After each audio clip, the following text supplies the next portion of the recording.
Chris Evans tweeted last week and suggested he's been, I don't want to put words in his mouth, sounds like he's been reinstated. Can you update his status, Chris Evans? Yes, Chris will be reinstated for the winter term. That means January? January. The winter term, January. And he's back on the football team? When he gets back in school, he'll be able to participate fully in football again.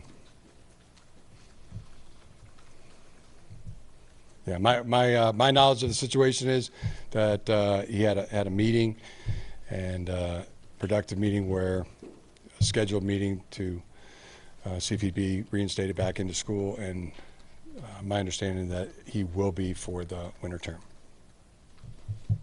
and we will welcome him back to the football team.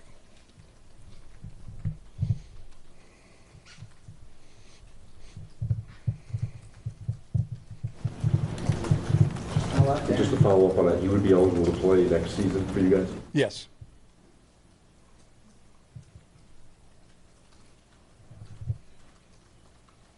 Can you just take us through the bye week and what you guys did? Was there more work with the younger guys? Did guys get time to heal up?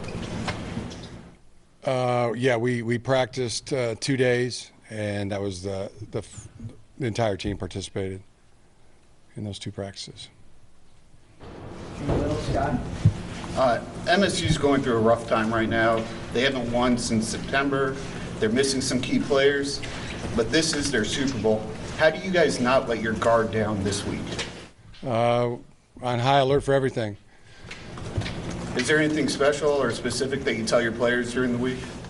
Specifically, yeah, we understand that Coach D'Antonio is a master motivator. He's there could be trick plays in special teams, punt fakes, field goal fakes. Everything needs to be alerted and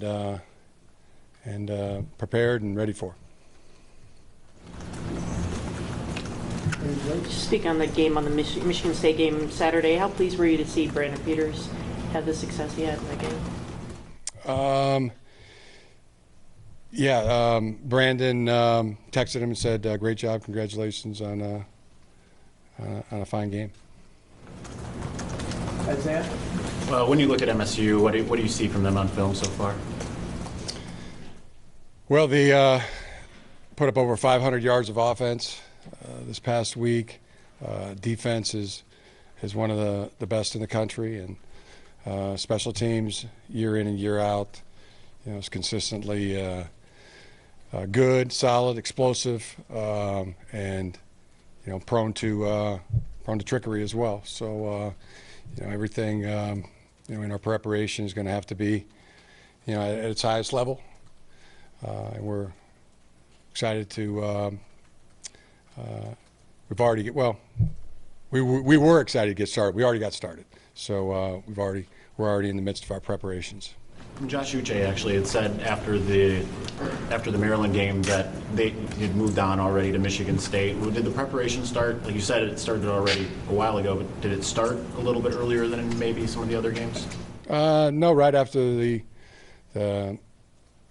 play a game, that game's over, then you start your preparations on the next team.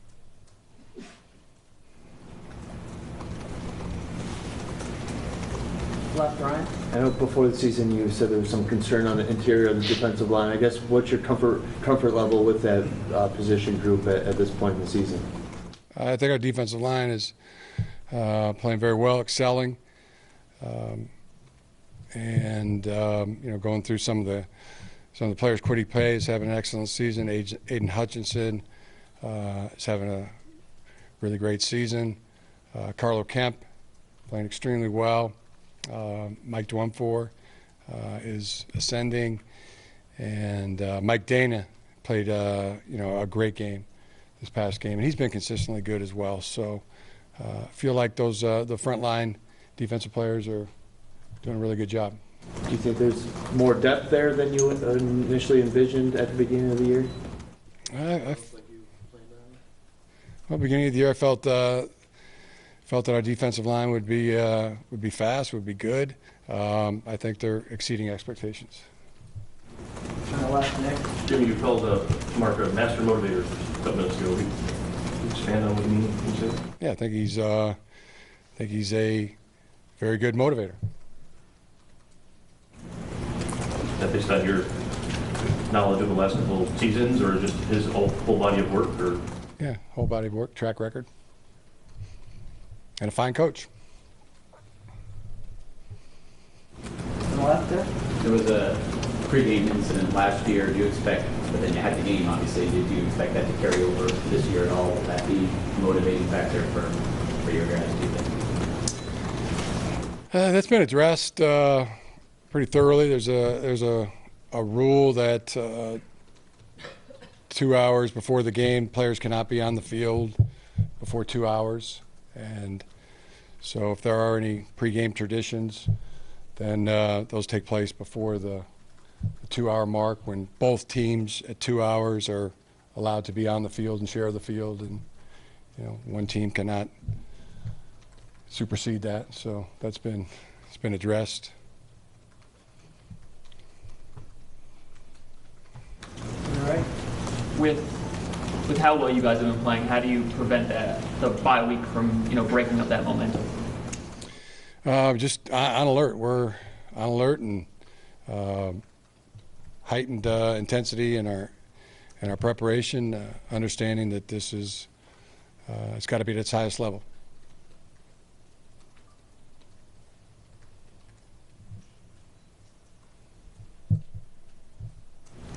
Austin. Jim, how would you describe your games against Michigan State over the last few years? Has there kind of been a common thread in all of those games that you can point to? Yeah, common thread would be very competitive and intense.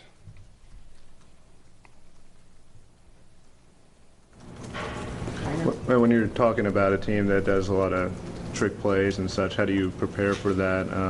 Is there a period that you set aside for defending those kind of plays? Yes. Yeah. Meeting time and practice time set aside to defend those type of plays. From your experience, just when they could possibly trot out one of those things, I mean, is that just a feel situation for a coach when you're facing a team with trick plays? I mean, you look at everything that a team has done in terms of fakes or misdirection, deceptive type of plays, and what they've done, and then, okay, we prepare for that, but also, what is a possible complement to something that they've already done that they could be working on, it could be practicing. So, yeah, learn for everything. Isaiah. We saw Josh Ross suit up for Maryland, traveled suit up. Where is he at right now in his getting back into playing time? He's back. He's prepared and ready to play. And our plan with Josh is to play in one more game. He hasn't redshirted so far. And with the time that he's already missed, hopefully we'll have the luxury of only playing in one more game and then being able to get an extra year. So that would give him 2 more after this season. So that's our hope, that we'll be able to do that. How do you work him in right now, considering how well Cameron Drone's been playing as well? Like, how does that affect the rotation? Cam's starting, and but Josh is being prepared to play. When we feel like most needed. So, one of the two backers, would not be able to. One of the two inside backers wouldn't be able to start or finish a game.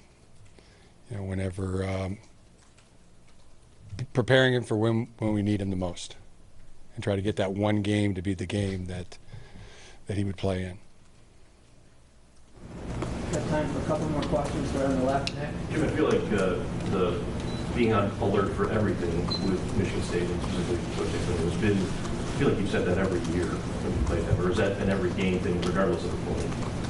Or is that something that it feels like you're saying it today, but I feel like it's something that you guys set aside special time for them and all the crazy things that they might do every game you play them so far in your tenure? Yeah, I would say it's more than most games because they've done more of those types of plays or fakes. Yeah, so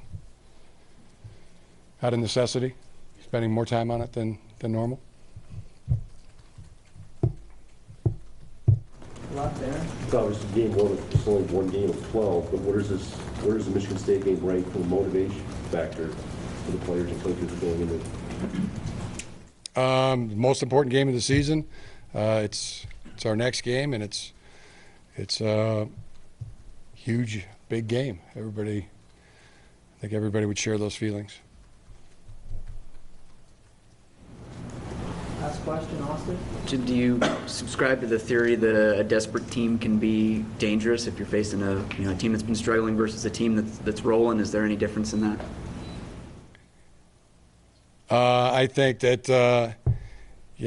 there's, as I said, I mean, high alert. There's both teams. Really, it's an important game for both teams, and throw out the records. There's a cliche you could use, when you play this type of game.